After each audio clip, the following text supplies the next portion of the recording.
Before we watched TV shows and movies on Narcos, and even before Pablo Escobar's rise to fame, there was one man who was the ultimate narco. He lived the narco life of greed, money, and power, but found a way to reclaim his life and use his astonishing experiences to empower others to live a life of hope, meaning, and redemption. Welcome to the Narco Mindset Podcast, where Dr. Jorge Valdes shares his journey through life before and after the Medellin drug cartel, from torture and multiple prison sentences to how he refocused his life onto a path of principles learned as a narco. It's time to share that raw truth with you, right here on the Narco Mindset Podcast, with your host, Dr. Jorge Valdes. Today on the Narco Mindset Podcast, that day I have that car, I'm going to mean something and be somebody. The wealthiest person is not the one that has the most, but is the one that needs the least. But I'm going to overcome every obstacle that there is. We are conditioned that the more we have, the more we need. But we need to find joy in relationships. Rejoice at the confiscation of your goods. I got greater riches for you in heaven. So our priorities must be straight before our material desires. Thanks for joining us today. I am your host, Dr. Jorge Valdes, with my co-host, Anthony Petrucci. Anthony, today we're going to talk about a little bit about what was the beginning, or really what was the real lie that I chased, finding meaning to my life. As you have edited my book and have seen me talk for many years, what are your thoughts on what we want to discuss today I call it the pseudo-American dream? Absolutely. I think the American dream has evolved over the decades, but rooted in it really for now is materialism. And I think a lot of people see it as instant gratification. That instant gratification is a way of life for them.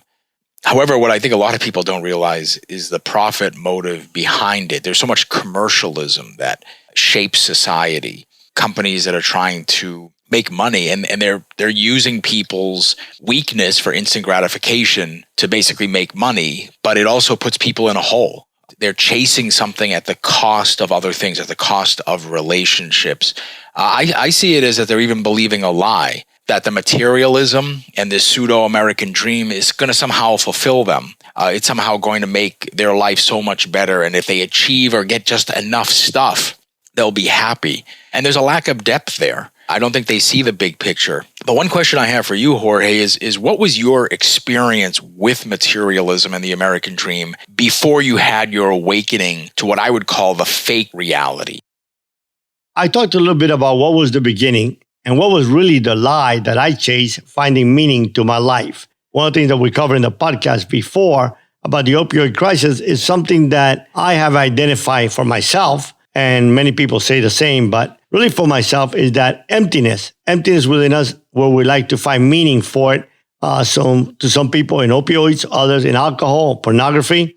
To me, it was coming from Cuba, losing everything, and then buying into what I call this pseudo-American dream. That second day from Cuba, when I saw my cousin come in that beautiful candy apple red GTO, and I never seen a car that beautiful in my life. I was 10 years old, and I said, the day I have that car, I'm going to be a happy man.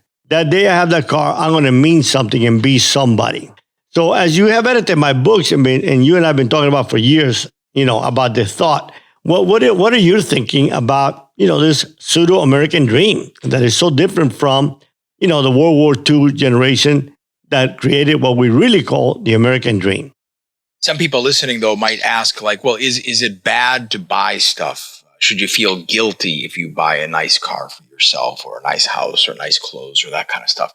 Maybe this is a little bit kind of like a quote-unquote devil's advocate kind of argument, but can you put it in perspective a little bit more in terms of it's not the buying of something that is so-called bad, it's more the heart of materialism when it grips a person and it takes over the mindset. Can you talk a little bit about kind of the difference, so that it's not like saying if you buy something, it's just automatically bad? That's a really, really good question. And you brought up some very, very interesting points. I can identify so clearly with just about every point you brought up. How society, how industries maneuver people's emotions. When I came from Cuba, it was that car, that GTO. But it didn't stop there. if you remember going back, then we start seeing billboards. We didn't have as much television commercials as we have now. We didn't have as much social media, any of this stuff. But it was those billboards, those billboards that were very erotic and they were very, very sexy. And you felt like, wow, whenever I had that pair of pants or whenever I buy that shirt or whatever it was, I'm going to be happy. For me, it was cars. I mean, that was my dream. I just knew that I would be happy. I was going to school at the University of Miami full-time, and I was working full-time at the Federal Reserve Bank. And I remember on Friday nights and Saturday nights was the only nights that I was able to go out just for a couple hours with this girlfriend I had. I drove a beat-up Chevrolet Vega. It rusted out. It had holes in it. I tried to fix it one time, and the rust just ate through that compound. And I remember telling my colleagues at the bank, I'm like, look, I live in a bad neighborhood. I've been shut up just to remind me how lucky I am to be alive. I'm just not going to fix this hole. Truth was, I just couldn't keep fixing it. But I remember our date would consist of just driving to Gable Estates and parking outside and seeing all them beautiful cars come out, seeing those beautiful mansions. And I told my girlfriend, I was like, Nettie, one day I'm going to have that. And the day I have that, we're going to be happy. See, truth of the matter was, the happiest days in my life was coming from Cuba not having anything. When my mother used to cook a meal on a Friday night after coming from the factory, and we bought, all three of us, my brother and I, and my father working, we brought this little Coleman stove, and we took road trips on Saturdays and come back Sunday. We had no money for a hotel, but we slept in the car and brushed our teeth and washed our face at rest stops. But we were happy. We didn't need much. I like to always say that the wealthiest person is not the one that has the most, but is the one that needs the least. We look at people that are so behind on everything, they just can't make it. And we blame minimum wage. And truthfully, minimum wage is a disaster. It's an embarrassment that our country people cannot live on minimum wage. But truth of the matter, I believe that even when we double minimum wage to $15, even $25 an hour, people are still not going to be able to live. Why? My mother and father, they saved enough. They both earned minimum wage. 1966, it was 85 cents an hour. But they saved enough to buy a little bitty house. It was a little two-bedroom, probably about 800, 900 square feet. It was 5 of us, 1 bathroom. They saved enough to get the down payment. Eventually, it took us 2-3 years to get a car. We didn't have a cell phone. And I look at people today and the money they spend. The money they spend on cell phones, on buying new cars every 2-3 years, and don't even own a home. I was telling recently to a friend of mine that in the cartel, one of the things that I made sure was that my people were taken care of. And the biggest challenge, one big challenge was unbelievable. So I get these guys that I've grown up with, they have no money. I'm making $1 million a month now. I never had employees. I always had associates. Why? Because I knew that if I went ahead and paid them, if this guy's collecting $100 million a month for me, even though I'm only making $1 to $2 million, all of a sudden, if he's getting paid $5,000, which is an unbelievable amount of money in 1976, he should be happy, right? But no, not really, because human nature is, wow, I'm taking all the risk and George is getting rich. So what I did is I shared my wealth. I made sure that everybody if I made money, everybody made money. But here's the challenge, referring to what you just said. These kids didn't even have a house. And when they made $100,000, $200,000, the first thing they would think about buying is a car, $100,000 car. And I would look at him and say, are you freaking out of your mind?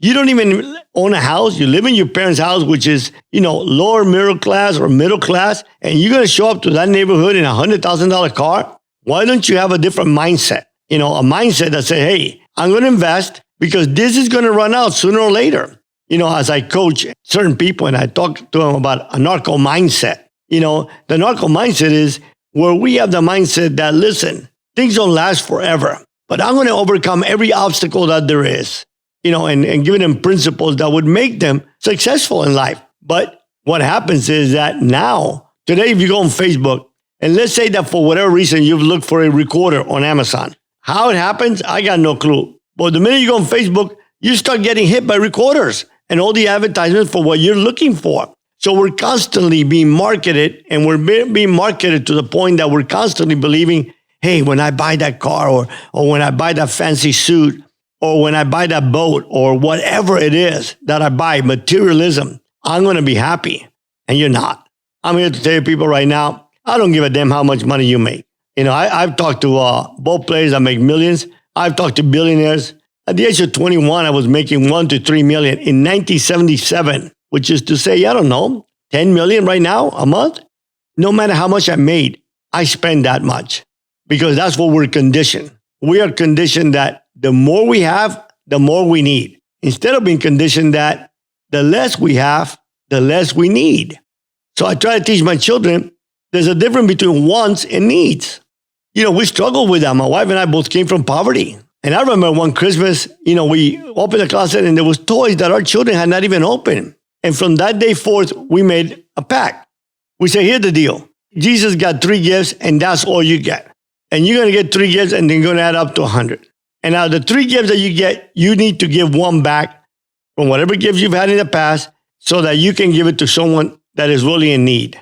And you won't believe this, but my kids now are, in their 20s. Well, I have some in the 40s and 30s. They don't expect anymore because that's how they were conditioned from little kids.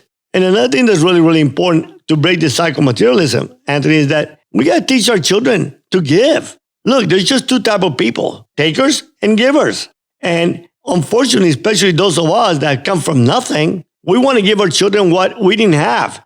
But the truth of the matter is that what we really need to give them is what we had, which was what? The presence of our parents, the love of our parents. Our joy was to be in our unity. Our joy was not to be in something new, a new car. I see parents giving children brand new cars, and I'm like, my God. We made a rule with our son, whatever you save by the age of 18, whatever you save, we will match. And that's the car you're going to buy. So our son saved $5,000 throughout his whole time. We ended up buying him a $10,000 Volvo. And he was happy and full of joy. I could have bought him a brand new Mercedes, a brand new BMW. But you know what? The truth is, what favor are we doing them? We're giving this generation as a whole has an entitled mentality. It feels the world owes them something. And it begins in the home. When that child is born, he doesn't know whether the world owes him something or not. We teach him that. Or we let society, media, pressure, teach him. And then we are nothing but a society that's materialistic. And because we're materialistic, we're never going to be happy. Because we need to find joy in relationships. We need to find joy. Remember, Anthony, I'm a bit much older than you, but you were not too far when we played on the streets and we made up toys and we were happy. We were creative and we had conflict resolution on the streets. These kids don't have any conflict resolution. They're glued to an iPad or a computer or an iPhone or an Android. We don't measure Androids in our house. We call that the dark side. But they're glued to that and they don't know how to handle conflict. So when they go into the workplace later on in life, then what happens? And all of a sudden things just don't work out the way they think they need to work out. Then it becomes very, very conflicted. But we do need to stop the cycle of materialism and go back to really what made this country the greatest country on earth, the World War II generation. That generation that worked hard. Children, the minute they were able to work, they contributed to the family. They saved their money. They didn't go on fancy vacations every 6 months. They didn't have that summer home or the winter cabin. And they had one house. And they retired and they had one pension. And they educated their children. And they gave them principles, and they gave them morals. And, it was a generation that, listen, they had marital problems. Divorce was not an option. They hated the war. But guess what? To serve in the war was to them an honor. Their yes was yes, their no was no. They'd rather be an hour early than 1 minute late. I mean, how did these people get this principle? Because there were parents that taught them that. So when we look at our children and we say, you're materialistic, you're that, we just need to look at ourselves and say, why have we allowed this to happen? How I always say, there's no out of control children, a lot of out of control parents. As someone who had it all, you have a very unique perspective because you live the life of a 1%er, essentially. But 98 or 99% of Americans may feel, not everyone, but many may feel that, well, if they just had a little bit more, or if they had this thing or that house or that yacht or that, then they'd be happy. You talked about actually having all the Corvettes and sports cars you wanted and you were not happy. Can you talk a little bit about that realization that you came to when for years you had this idea of the American dream, you wanted these material things, and maybe for you at that time, it seemed like it was hope, like it was motivating you. But then when you got all those things, can you talk about that experience of shifting that so many people don't have? And the United States is a prosperous country, but not everyone has like multiple Corvettes in their garage. Can you talk about what you experienced at that time and what people can learn from that? No. If you buy something, it's not bad. But if you buy something and you're in debt to the point that you don't know how to pay for that something, yeah, it becomes very, very, very bad. The action of buying or purchasing an item, a nice item. Look, I'm a great believer. If you work hard and you sacrifice and you become wealthy, you deserve it. Look, I'm very capitalist. I lived in a communist country. I know what works and doesn't work. I know that when I was young, I wanted to be a communist. I read Karl Marx, Das Kapital. I read everything about him. And I realized, wow, what a great system. Everybody's equal. Everybody has the same. But the truth of the matter is that human nature does not allow that. So I sit back and why should I bust my ass when you're sitting over there and you're going to get the same as me? Well, then what happens is we lose that incentive. We lose that creativity. We lose that desire to go forward. So when we buy things, why shouldn't we? If we work hard, why should we not have a nice car? If we work hard, why should we not change our car every 2-3 years? Well, the truth of the matter is you should if you can. Now, how many people are car rich and cash poor, or house rich and cash poor? So when a tragedy comes, number one, can they handle it? But here's another thing that's very important for me. And look, I'm going to tell you, I drive a Rolls Royce. But here's what's most important for my wife and I, is what we give. To us, if driving a fancy car means we can't give, if driving a fancy car means that we can't help people, we're not going to do it. We built our company and it was very, very successful because we gave 10% right off the top. And I'm telling you, I can tell you being in Louisiana when all the jobs were about to be over and all of a sudden, I get this feeling inside that I needed to help build this church inside this prison. Well, think about it. I could have bought a yacht with what it cost to build that church. But to me, it was the thought that this was going to help people that were hopeless, people that were in a prison where they're never going to go home. And this church where they could meet and sit there and meditate. And for me as a Christian, they could be and have a relationship with God and with Christ. And for those that are not Christians, they just could find peace in that sanctuary. Well, to us, it was more important to build that church than to buy a yacht. So what we're saying and what you're saying is correct. It is nothing wrong with having as long as you can afford it. But there's a lot wrong when your children are doing without, when your priorities are so wrong, when you're not, and I'm talking about, I need to make this very clear, constantly I need to make this very clear to the listener. Talking about George Valdes, what you hear is what I'm saying applies to me. It doesn't even apply to Anthony. I know Anthony and I share the same value, but when I say something, please understand it applies to George Valdes. Now, if the shoe fits, wear it. If not, just get another pair of shoes. But the truth of the matter is, for us, we had a priority, my wife and I. Number one, we had to give, period. We had to give 10% of our income, period, no matter what. And listen, there were times when I was a professor at Wheaton College that 10%, man, we went without going out to dinner. But it was fine. We made do and it worked for us. So that was priority number one. Priority number two was we had to educate our children. For us, we wanted to send them to the best private schools that we could afford to. And I'm a great believer in the public school system. There's great public schools, but there's certain factors that if you can afford, a private school provides that you might not be able to find in a lot of public schools. But listen, my daughter teaches at a public school, and I am a great advocate of the public school system. I don't believe in vouchers. I believe that if you got the money to put your kid to school, it shouldn't come from your tax dollars to provide for the local school. So that's one thing that was critical to us. Number three, to have a roof over our shoulder. And to have a roof over our shoulder that we could work as hard as we could to pay off. Even if it was just a little bitty house. My first house was, when I came from Wheaton, when I left prison, was 750 square feet. It was tiny, but I kept it so clean and so pretty that it looked like a dollhouse. And I was happier there. Much happier there than when I lived in a $15,000 mansion in a $15 million ranch. I remember my attorney buying me a little Chevrolet Blazer. Man, and that car to me was the world. I had $1 million worth of cars and I was miserable. Couldn't stand any of them. So to us, those were the priorities. Number one, we give. Number two, and listen, I gave when I was not a Christian. I gave when I was the devil because we found great joy in helping those that are in need. Giving is critical to us. Number two, our children's education is critical to us. Number three, a roof over our shoulder, something that we can afford and that we could pay off as quickly as we can, whether that's 10, 15, 20 years.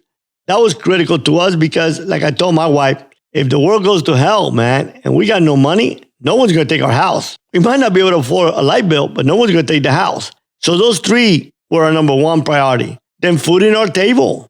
And if we had those three and we had money to buy a car, to buy a nice car, and it would not take away from any of those, we would do it. And I tell anyone, just buy it. It's nice to buy a new car. Now, when you buy a car every 2 or 3 years because you don't need one, but because you think it's going to make you happy, and yet you got these car payments and you're robbing Peter to pay Paul, I mean, that's totally wrong.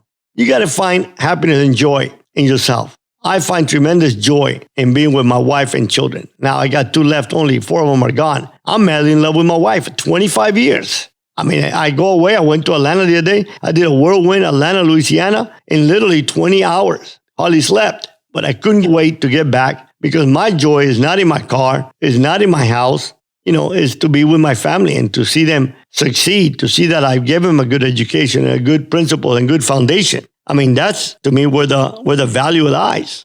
Again, I love Corvettes. So I want it. I mean, I thought the minute I have one, I'd be happy.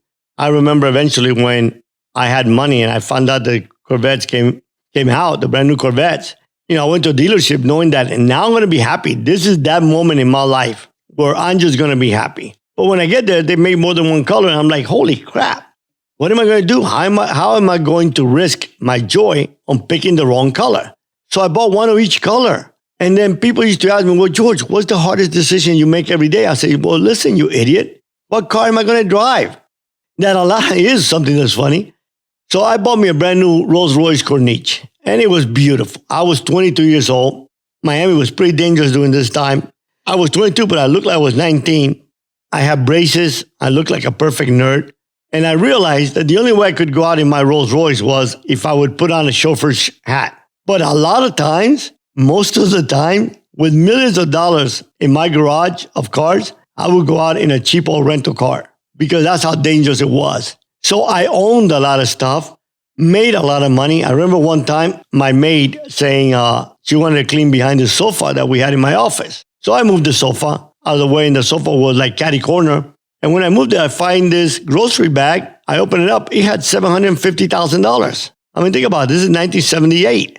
I didn't even know that money was there because you get to a point where you sacrifice everything in your life finding that meaning. And when you get there, it's not there. Then you know what ends up becoming? Tragedy. I tell this to people, and people didn't believe me back then. If you were intimate with me, I would tell you. Everybody looked at me and wanted to be George Valdes. I mean, I had the most beautiful women in America. I dated every movie star, celebrity. I had jets, yachts. I had mansions all over every country that I visited and every major city. I had everything a person dreamed of. And every day, the more I got, the more miserable I became. And looking back now, as I was editing Narco Mindset, I realized one thing. The reason I did some of the crazy things that I did was because I wanted to die. I didn't know that back then, but that's what it was. Because I got to a point where if all this is going to make me happy, now that I have it, what is more to get? I had one of each of the most exotic cars, Lamborghini. I had them all. Ferraris, Mercedes. I had the first Gambala, which was a very exotic Porsche. That was $150,000 back in the early 80s. And I was so miserable that the only answer to me was if somebody would kill me. So when I would hear the news that there was a contract on my life, it didn't even faze me because psychologically inside, I wanted to die. I reached that zenith. I risked everything in my life climbing that mountain. And when I opened up that door, it's almost like Al Capone's safe. When Geraldo Rivera made a big deal that we're going to open Al Capone's safe in Miami Beach in that house. And I mean, it was a big thing for months. And then they opened it and it was empty. There was nothing there. And that's how I felt when I reached the zenith of my life, when I had it all. And the reason today that I can tell you this is because I can tell you when I found joy in my life. I remember the day. So, 3 years, I walked away from the cartel one time when I decided one day that I just couldn't take it anymore. And I walked away. I mean, my desperation was so much because I just couldn't find meaning to my life. Nothing had meaning. I would go ahead and I went to bed with every woman, every movie star, and they were gorgeous, and I was miserable, and I couldn't even stand to spend the night with them. And I realized I am so desperate that I just don't care about living. Anyway, I walked away thinking I was going to get killed in 2 months. Turned my life around. People say, well, when you change, how do you change? Well, I said, well, for me, it was going north. I started going south. Going south, I started going north. If I was going east, I go west. And I walked away and I moved to my ranch. And I was there for 3 years, breeding my horses, and I was making a lot of money. Still, to a certain extent, empty. I was divorced. I mean, a guy that saw his parents never get divorced. I got divorced twice. I stayed married 6 months with my first wife. My second wife, a couple of years. I cheated on her when she was the baby shower for my second daughter. And it just, nobody or nothing. Yeah, I adore my mom, and I just couldn't understand it. Why I treated women the way I did when the most sacred person in my life was my mother. Anyway, I had a guy come and, teach me karate. And for 3 years, he started to witness to me about something very interesting. Never told me to convert to no religion. Never told me, hey, George, you got to be a Christian. You got to be this. You got to go to church. None of that. And I was living a pretty heathen life. But I saw this guy in this little bitty world, Anthony, and I'm like, how the hell can this guy be freaking happy? Impossible. His house is half my guest house. He's married to the same woman for 20 some odd years. She's 40 some years old today. To me, she's gorgeous. But to me, I was like, how can he be happy with her when I hate all these gorgeous supermodels? And all he would say to me, something very interesting. I started, Tim, what the hell's wrong with you? Why are you content with what you got? Why didn't you strive for more? His response was weird. He said, George, I have an intimate relationship with Jesus. And I'm like, what the hell does that mean? I got people that would die for me, and I don't know about an intimate relationship with anybody, short of my father and mother. And that's all he would say. But what happened is, over 3 years, I saw the joy in this man. I would do horrible things so that he would tell me, you're a heathen, you're going to go to hell, and blah, blah. Till I just couldn't take it anymore. When I saw my ex-wife drag my little daughter away, I just went in there and I'm like, God, if you're real, man, I know you probably, first of all, I don't think you're real to begin with. But if you are, change me. I want what this man has got. He ain't got nothing to buy it with. I got everything to buy it with, and yet I can't buy it. And my life went literally right after that, 3 months to hell. I was arrested because the government wanted all the money that I had. They just couldn't stand it that I was retired, a multimillionaire. I found out my ex-wife disappeared with my children, my 2 daughters, which was my life. For 2.5 years, I didn't find them. I was told my dad had a year to live and he was dying of cancer. And then my attorney gave me the wonderful news that, hey, George, they want to charge you with 8 life sentences.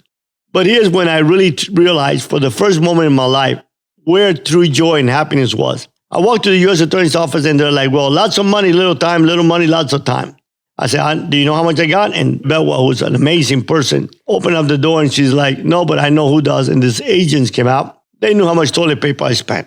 And I thought, you know how long it takes to go from being a multimillionaire to being dead broke? About 1.5 minutes. That's how long it took for me to sign off everything that I owned. Millions and millions of dollars. Houses on the ocean, houses on the mountain, horses, cars, everything you can imagine. I went into my cell after that, realizing that I might die in a federal prison. I'm laying there, I got nothing, and I hear this guy say, Milky Way, Milky Way, Milky Way. And I'm like, Milky Way? What the hell is that all about? And I was so hungry. I had not eaten for 2 days because I was arrested in St. Louis and brought to Atlanta. And then from Atlanta, I was taken to Mobile, Alabama, where I had never been in my life. And he's like, $1. And I wanted a Milky Way so freaking bad because I was so hungry. And I realized, damn, man, 3 hours ago, I was worth $60 million and I don't have $1 to buy a Milky Way. And I laid in that steel bunk bed and I had this Bible verse that just dropped in my chest. God be my witness. Rejoice at the confiscation of your goods. I got greater riches for you in heaven.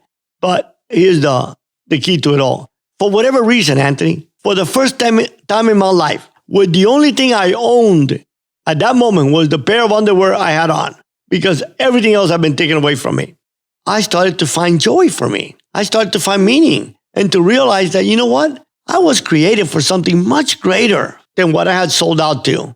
And that I had to find, and I started to find joy reading and learning and trying to, like I tell my children, the minute you open a book, when you close it, you're that much smarter. I started to find meaning to my life in nothing, but in myself, and that joy started to fill. And for me, of course, was I began to seek a relationship with Jesus. I have a problem with Christianity. I have a hell of a bad problem with Christians. But I'm going to tell you this. Nobody's got a problem with the love of Jesus. I don't care if you're Jewish, if you're Muslim, if you're an atheist, whatever you are. The love that I learned and that I acquired from my relationship with a Jewish carpenter, not a religious figure, just a Jewish carpenter, filled my life and transformed my life and made me to start to think differently. And guess what? I didn't need those cars. I didn't need those mansions. A guy that went to bed with 2-3 women every day all of a sudden started to be celibate for 7 years. Till the day I got married to my wife now of 25 years. Because I remember my wife coming to me when we thought that we would have a relationship, and she's like, I don't have anything. My dad is a waiter. My mom cleans houses. All I got is what God gave me to give to my husband in our wedding night. And we waited 2 years. And and I prayed. I prayed like hell every day. God, do you think that I can have intimate relationship with a woman? Just one woman? And one that doesn't know anything about sex or anything? My God, I used to go to bed with all these porn actresses. My mind was so decrepit and horrific. But like the old saying, garbage in, garbage out. I started to read and I started to change my mindset. For me first was, I didn't even look at it as a religious book. I started to read the Bible as a historical book. I wanted to learn. I wanted to learn about what happened in the old times. I wanted to learn about communities. I wanted to learn about how Western civilization was impacted through this message of love. And the more I read, the more hungry I become. And I get up at 5 o'clock in the morning. And in prison, we have a saying, listen, you need to sleep at least 12 hours, preferably 18. If you sleep 12 hours, you sleep half of your sentence. If you sleep 18, you sleep 3/4 of your sentence. Well, I only slept 6 because I get up at 5 when nobody was screaming. And I would read and read and read. Because every minute I read, I would start putting in a new information. I started to create a new, different mindset. An old preacher said to me, it's like if you watch Bugs Bunny, all day long, every time you talk to someone, the first thing you're going to say is, what's up, doc? Well, the first computer principle I learned way back when they used to teach us programming with those big old cards was GIGO, garbage in, garbage out. You put garbage into a computer, you're going to get garbage out. Well, the same thing works for your mind, and the same thing works for your body.